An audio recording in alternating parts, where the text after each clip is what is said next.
The soil of 1428, Maple Creek Drive was more than dirt. It was a testament to resilience. For Dr. Isabella Reynolds, 54, her 2-acre garden was a living tapestry woven from memory and science. Heirloom tomatoes, vibrant collard greens, and medicinal herbs like echinacea and lavender grew in meticulously planned rows, a thriving oasis in the manicured, chemically green sameness of the Oak subdivision. With her strong, capable hands and silver-streaked locks tied back, Izzy worked under the Georgia sun, her warm brown eyes crinkling at the corners as she checked the leaves of a purple sweet potato vine. But this garden was more than a hobby. It was a grassroots proof of concept for her life's work, a sustainable agriculture model designed to combat food deserts in black and brown communities. As a renowned ethnobotanist, Izzy had turned her grandmother's wisdom into a doctorate and her grandmother's backyard into a national blueprint. A shadow fell over the okra plants. Dr. Reynolds. Again. Izzy looked up, wiping her brow with the back of a gloved hand. Standing at the edge of her property was Dennis McCormick, 58, the HOA Board President. His polo shirt was starched, his khakis pressed, and his face was a mask of pinched disapproval. "Mr. McCormick," Izzy said, her voice even, "what can I do for you today?" He thrust a piece of paper toward her. "This is your third and final warning. The board has voted unanimously. This," he gestured dismissively at the bursting, vibrant life around him, "unauthorized agricultural installation is in direct violation of Community Aesthetic Codes 7B and 12C. You have 72 hours to remove it and resod with approved Bermuda grass. Failure to comply will result in daily fines and a lien being placed on your property." Izzy slowly pulled off her gloves, her heart a steady, angry drum in her chest. She'd received the first warning a month ago, citing unruly vegetation. The second had escalated to potential vermin attractant.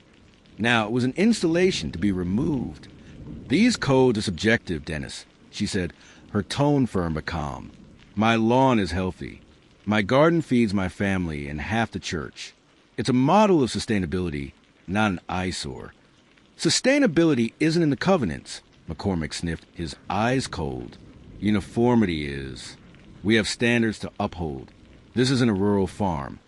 It's a respectable neighborhood. People like you need to understand that." The coded language hung in the air, as potent as pesticide. "People like you."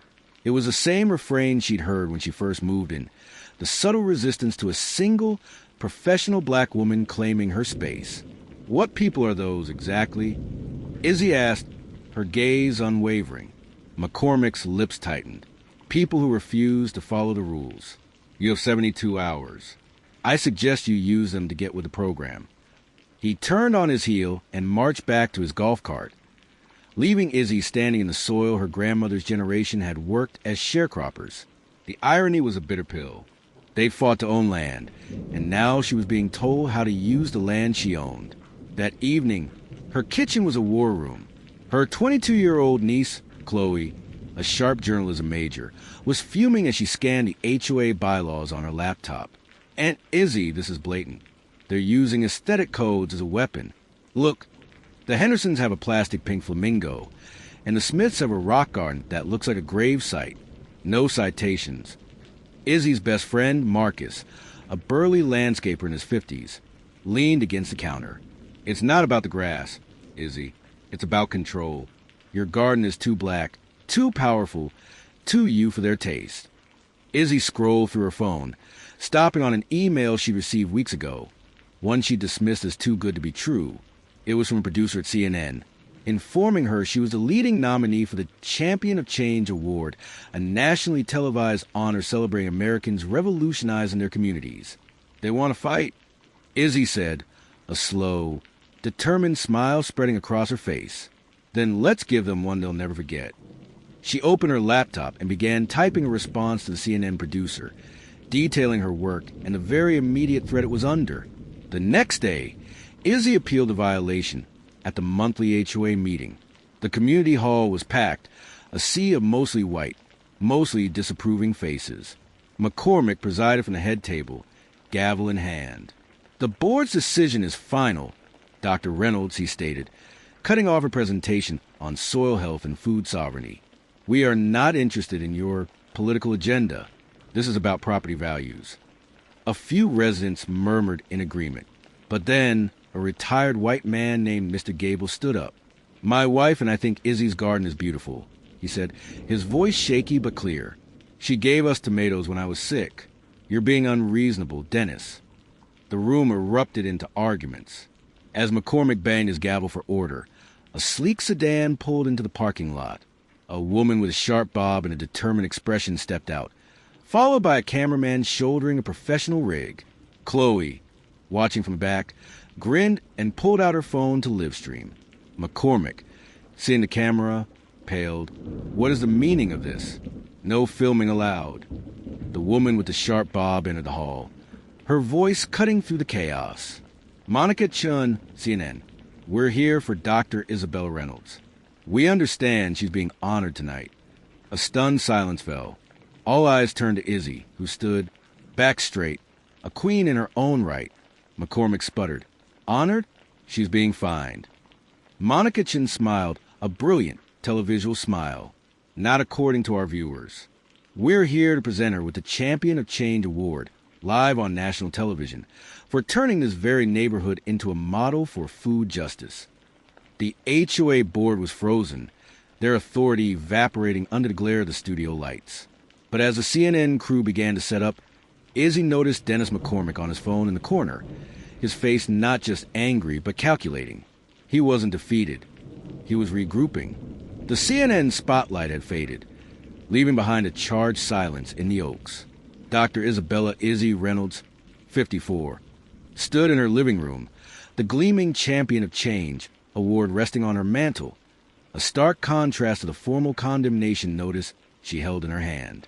The national broadcast had been a triumph, a primetime segment showcasing her garden's beauty and mission, forcing a flustered Dennis McCormick to stammer through an explanation of his aesthetic codes to millions. But the victory was already being challenged. The notice was no longer about grass. It was a new, escalated citation, delivered via certified mail at 8:01 a.m. the next morning. The charge: operating a commercial agricultural enterprise in a residential zone. The evidence was a screenshot from the CNN broadcast where Izzy mentioned supplying her church's food pantry. "They're twisting my words," Izzy said, her voice tight with a fresh wave of anger.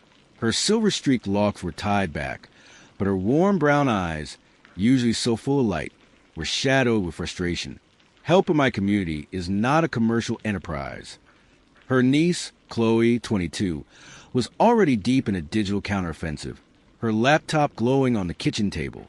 "They're trying to change the battlefield, Aunt Izzy. The court of public opinion ruled in our favor, so they're moving to a real court. This is a legal war now." The doorbell rang. It was Marcus, her landscaper friend, his face grim. "Saw the notice. They're playing dirty, Izzy. I heard from a guy who does their sprinklers. McCormick had an emergency board meeting last night after broadcast. They're scared, and scared people are dangerous." The trio was joined by a new ally, attorney Lena Petrova, a fierce housing rights lawyer in her 40s with a steely gaze and a reputation for dismantling discriminatory HOAs. She'd seen the CNN piece and reached out immediately. "This is a classic slapback tactic," Lena explained, spreading documents across Izzy's dining table. "They're using a frivolous, costly legal threat to silence you and drain your resources, but they've made a fatal error." She tapped the new citation. "By citing your charitable work as commercial, they've revealed their discriminatory intent. We can prove they've ignored actual home-based businesses in the Oaks." Lena had already filed a countersuit against the HOA for selective enforcement and racial discrimination. The discovery process would be their weapon, forcing the HOA to open its books and reveal all its communications and violation histories.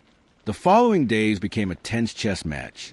Reporters, spurred by the CNN story, camped out at the edge of Izzy's property, their cameras trained on the now-famous garden. Hashtag Justice for Izzy's Garden began trending, with supporters sharing photos of their own non-compliant gardens in solidarity. But the HOA fought back with bureaucratic venom. McCormick gave a tightly controlled interview to a local paper, painting Izzy as an attention-seeking activist who flagrantly disregard the rules that all her neighbors peacefully follow.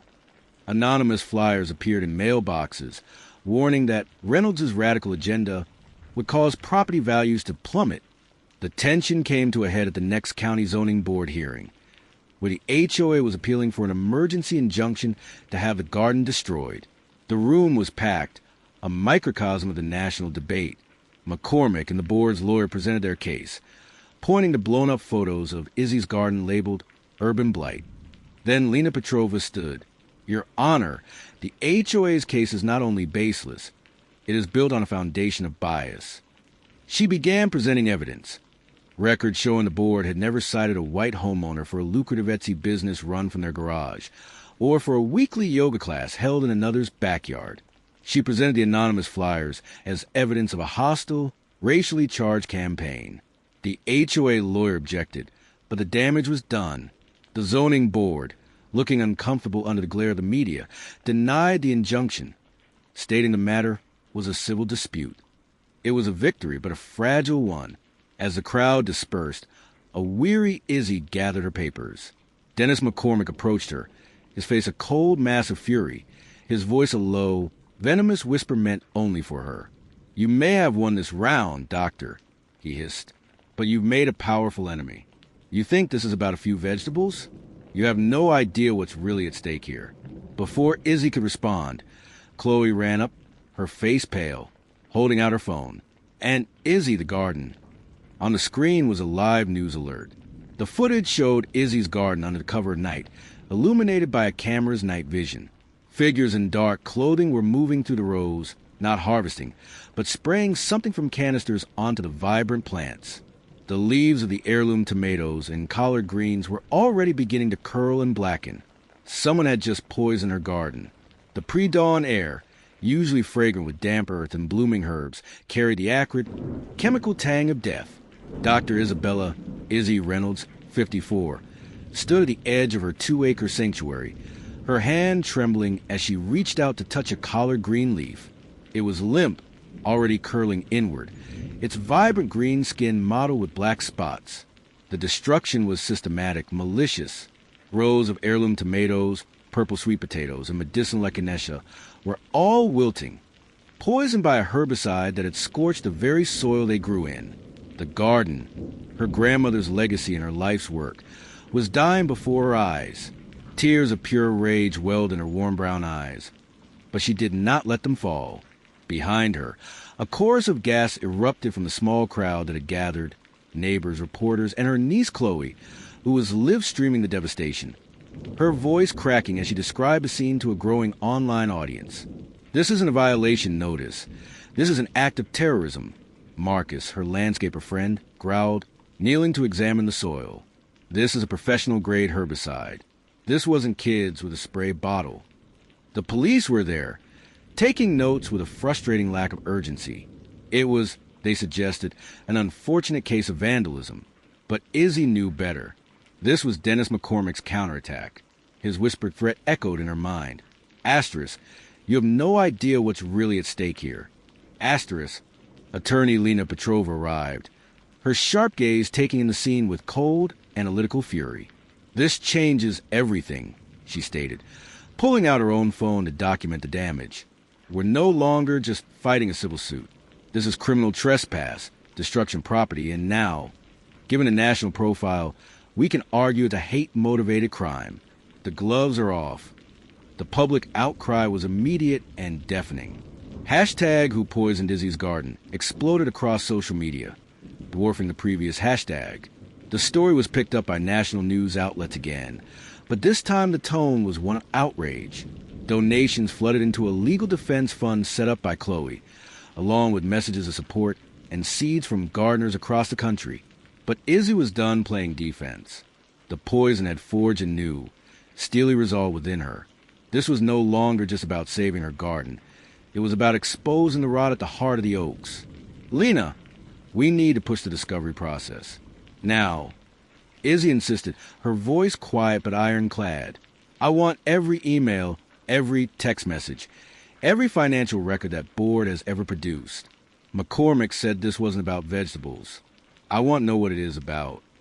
Lena filed an emergency motion, and a judge, feeling the heat of national scrutiny, compelled the HOA to turn over all its internal communications immediately.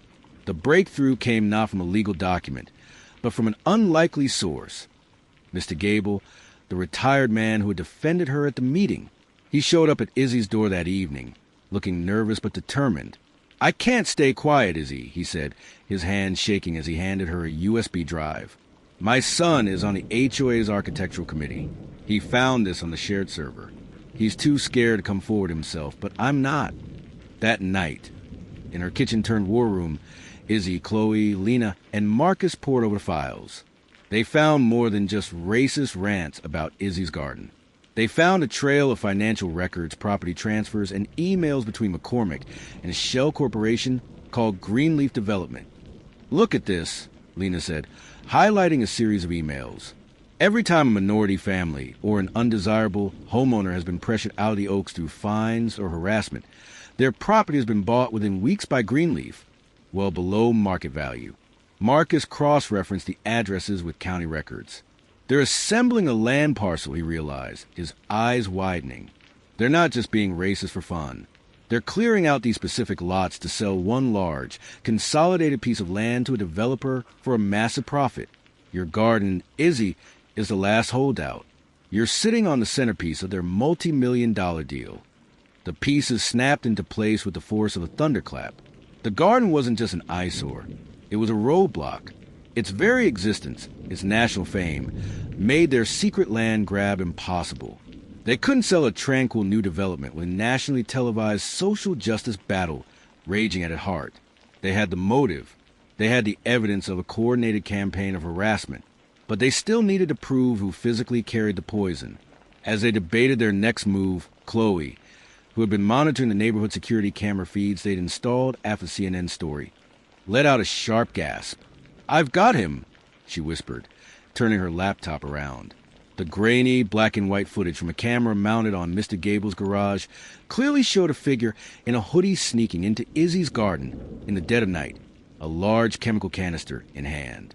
The figure was careful, but at one point he looked up and the camera caught a clear, unmistakable glimpse of his face. It was the HOA's head of security, a man named Carl. "We have him," Lena said, a triumphant smile finally breaking through her stern expression. "We have the direct link to the HOA board." Just as they began to celebrate, Izzy's phone buzzed. It was an unknown number. She answered, and a digitally distorted voice spoke, slow and menacing. "You should have pulled your weeds when you had the chance. Doctor, you think you've won? You've just made things much, much worse for yourself. Watch your back." The line went dead. The victory of identifying the vandal suddenly felt hollow and fragile. They had exposed the scheme, but they had just proven how far its architects were willing to go. The digital threat was a cold shiver down Izzy's spine, but it only hardened her resolve. They had the security footage, the financial records, and the motive. It was time to go on the offensive. Attorney Lena Petrova moved with blistering speed. She filed a massive civil RICO lawsuit against the HOA board, Dennis McCormick, the security guard Carl, and the shell corporation Greenleaf Development, alleging a criminal enterprise built on fraud, extortion, and racial discrimination.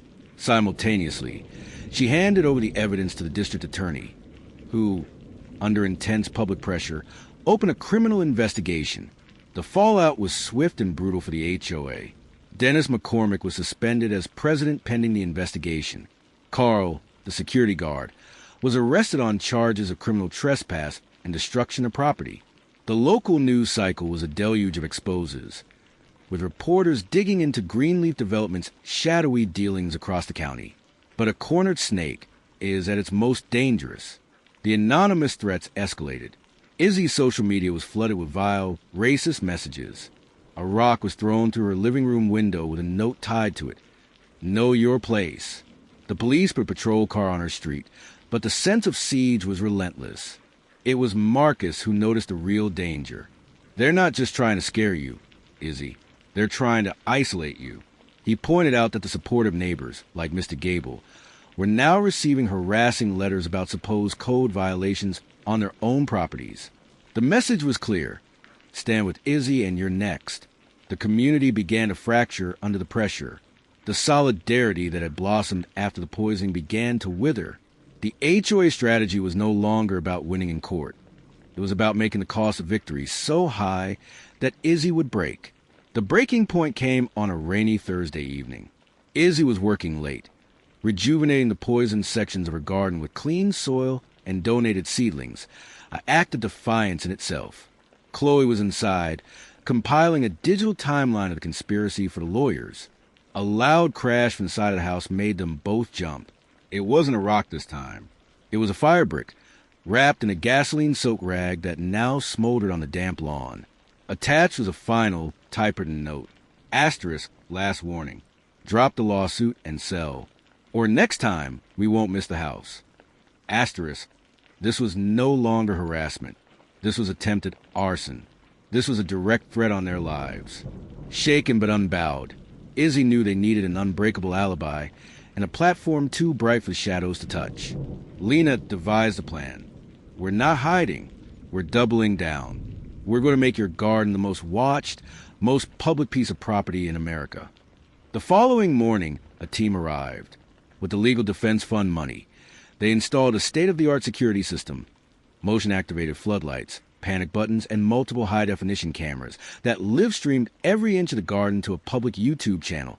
Hashtag Izzy's Garden Watch. Supporters from around the world now stood digital guard duty 24/7. It was a masterstroke. The HOA's intimidation tactics were neutered. Any approach to the property would be witnessed by thousands in real time. A week passed in tense but unbroken peace. The garden, resilient as its keeper, began to show fresh green shoots amidst the scorched earth. The lawsuit proceeded, and the DA's case was strengthening. It seemed the tide had finally turned. Then Izzy received a different kind of call. It was from a private investigator she and Lena had quietly hired to dig into Greenleaf development. Dr. Reynolds, the investigator said, his voice grave. I've been tracing the money. Greenleaf is a front, but it's not the end of the line. The funds, the legal muscle, it all leads back to a much bigger fish. A major real estate conglomerate called Pinnacle Properties. They're the ones bankrolling this entire operation. He paused, letting the weight of the name sink in. Pinnacle Properties was a national behemoth, with a reputation for ruthless development and political connections that reached into the highest levels of state government. But here's the thing you need to know right now, the investigator continued, his tone urgent. I've been monitoring their communications. They're not backing down. They just authorized a final resolution. They're not trying to scare you off the land anymore, Dr. Reynolds. He took a sharp breath. They're planning to have you removed from the case entirely, permanently. I have a source who says they've hired a professional to make this whole problem go away. You're not just a legal adversary to them now. You're a target. The phone felt cold in Izzy's hand. They had survived fines, poison, and firebombs. But they had just graduated from a neighborhood dispute to a fight for their lives against an enemy with limitless resources and a terrifying new directive. The word professional echoed in the silence of Izzy's kitchen, sucking the air from the room. A target. This was no longer a battle of bylaws and bitter letters. It was a direct, mortal threat. The cozy war room suddenly felt like a cage. The large windows offer no protection, only exposure. That's it. You and Chloe are coming to my place.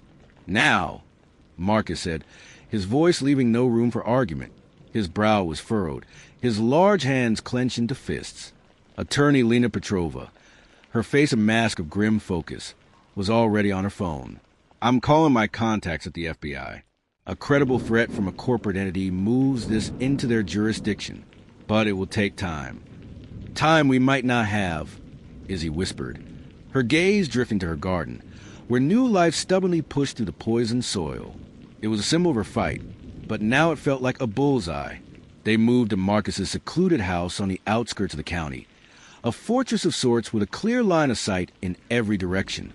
The hashtag Izzy's Garden Watch livestream now showed an empty, peaceful plot, a digital ghost town. The silence was agonizing. For 2 days, nothing happened. The tension was a physical presence, coiling tighter with every creak of the house. every passing car. Chloe monitored police scanners and dark web forums Lena had access to, searching for any hint of the professional's identity or plan. The break came from an unexpected source. Mr. Gable, the retired neighbor, called, his voice trembling. "Izzy, a man came to my door. Asked a lot of questions about your routine, your security. He was polite, too polite, cold. He had a tattoo on his wrist, inside, a small black scorpion." Lena's contact at the FBI confirmed it. A scorpion is a known alias for a freelance fixer named Silas Vance. He's a ghost. No arrests, but he's a person of interest in several accidents involving corporate whistleblowers and stubborn property owners. This is serious, Dr. Reynolds. They were no longer waiting for a fight. They were waiting for a predator. On the third night, their vigilance paid off. A silent alarm on the perimeter of Marcus's property was tripped. Chloe, watching the thermal camera feed, saw a single human-shaped heat signature moving with unnerving silence through the tree line, avoiding the motion sensors with practiced ease. "He's here," she breathed, her voice a terrified whisper. The plan, hastily conceived, snapped into action. It was a gamble, a theatrical play designed for an audience of one. Izzy, her heart hammering against her ribs, walked out onto the back porch, a single figure silhouetted against the bright kitchen light. She was the bait. She held her phone to her ear, speaking loudly and clearly. "Yes, the documents are safe. The full financial trail from Pinnacle to McCormick. My lawyer has copies, and a dead man switch is set to release it all to the press if I don't check in every hour." She was lying. They had strong evidence, but not a complete, unbreakable chain. But Silas Vance didn't know that. She stood there, exposed, for what felt like an eternity, the darkness beyond the porch light feeling alive and hostile. Then she saw it, a flicker of movement in the shrubs, the brief glint of a lens. He was scouting, confirming his target. From inside, Marcus and two off-duty cops Lena had privately hired watched through rifle scopes, their fingers resting beside the triggers. The standoff was a silent, deadly ballet. Izzy's phone, still held to her ear, vibrated. It was a text from an unknown number. Asterisk clever, but not clever enough. The switch only works if you're alive to trigger it. A tragic car accident on the way to your garden tomorrow. So unpredictable. Asterisk. He wasn't going to strike here, in their prepared defense. He was telling her he would get to her on his terms, in a public, accidental way that would raise no alarms. The message was a psychological masterstroke. He had just given her a death sentence with a timestamp, letting the fear do its work before he ever lifted a finger. He was proving why he was a professional. He wasn't just a thug. He was a strategist who specialized in making murder look like misfortune. As Izzy walked back inside, her legs weak, her phone buzzed again with a news alert. The screen lit up with a headline. Pinnacle Properties announces new Leaf initiative, pledging $50 million to urban gardens. The monster wasn't just coming for her in the dark. It was putting on a public face, preparing to wash its hands clean of the whole messy affair. They were preparing their narrative for her after she was gone. The text was a death sentence in 12-point font. A car accident. Tomorrow. Izzy felt the world narrow to the cold screen in her hand, the sound of the safe house fading into a dull hum. Silas Vance wasn't just a killer. He was a director, and he had just written her final scene. But Izzy Reynolds was a scientist, and a scientist knows that for every reaction, there is an equal and opposite reaction. "He's given us his playbook," she said, her voice surprisingly steady as she turned to face the terrified, expectant faces in the room. Chloe, Marcus, and Lena. "He needs it to look like an accident. That's his weakness. He can't just shoot me. He has to set a stage. And if we know the stage, we can rewrite the play." An audacious, high-stakes plan unfolded over the next frantic hours. They would use the one-weapon Vance and Pinnacle Properties never accounted for, the global audience Izzy had built. Lena got on the phone with Monica Chen, the CNN producer. The story had evolved, she explained, from a social justice piece to a breaking news investigation into a corporate-sponsored assassination plot. The legal risks for the network were immense, but the moral imperative was greater. Monica, to her credit, didn't hesitate. At 5 a.m., as a dull gray light bled into the sky, a CNN livestream truck, discreet and unmarked, was positioned with a clear view of the remote, winding road Vance was most likely to target. Another van, filled with federal agents Lena had finally managed to loop in, sat hidden further down the route. Izzy, wired with a hidden camera and microphone, got behind the wheel of her car. She was the bait, the protagonist walking onto the stage the villain had built. Her hands were slick on the steering wheel, but her jaw was set. She would harvest the truth today, or she would become a martyr for it. For 20 agonizing minutes, she drove, the CNN camera and federal agents tracking her every move. The tension was a physical weight. Then on a sharp, wooded curve, a massive black SUV surged from a hidden dirt track, its engine roaring. It was perfectly timed, aimed at T-bone her driver's side with brutal, fatal efficiency. This was it. But Izzy was ready. She slammed on the accelerator, her smaller car lurching forward just enough that the SUV's grille only clipped her rear bumper.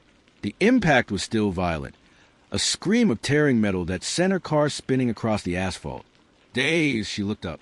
The black SUV had skidded to a halt. The door opened in Silas Vance. A man with a cold, forgettable face and a reported scorpion tattoo on his wrist stepped out, a look of cold fury on his face.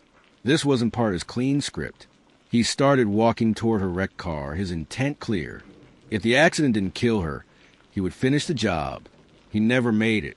The world erupted in light and sound. The CNN spotlight blazed alive, illuminating him like a specimen on a slide. That's him. That's the man. Monica Chen's voice rang out from a live truck speaker. Simultaneously, the FBI van's doors flew open, and agents swarmed the scene, weapons drawn. FBI, on the ground. Now, Silas. Vance froze, his head swiveling between the federal guns and the blinding eye of a live national broadcast. The look on his face was one of pure, incandescent shock. He was a creature of shadows, and he had just been thrust into the brightest light imaginable. He slowly knelt, his professional composure shattered. It was over. The fallout was a seismic shockwave that rippled across the country. The live-streamed assassination attempt was the lead story on every network. Pinnacle Properties stock plummeted. Their CEO and several board members were arrested by the end of the day, charged with conspiracy to commit murder. Dennis McCormick, seeing the ship sinking, cut a deal with the DA, providing a full confession that detailed the entire land grab scheme in exchange for a reduced sentence. A month later, Izzy stood in the heart of her garden. It was no longer just her garden. It was a Reynolds Resilience Farm, a federally protected urban agricultural preserve and community education center. The soil, once poisoned, was now richer than ever, teeming with life. The land of the Oaks that Pinnacle had secretly acquired was seized by the government and turned into a land trust for affordable housing. At a ceremony surrounded by her family, her supporters, and the very neighbors who had once been too scared to speak up, Izzy accepted a key to the city. As the crowd cheered, she looked over at Chloe, Marcus, and Lena, her heart full. The fight was over. The harvest was in, and it had nourished an entire community. Prejudice tried to uproot her, but her roots were deeper than hate. Courage can grow in the most poisoned soil. Subscribe for more stories of resilience and justice. The Reed Farm saga may be over, but the movement has just begun.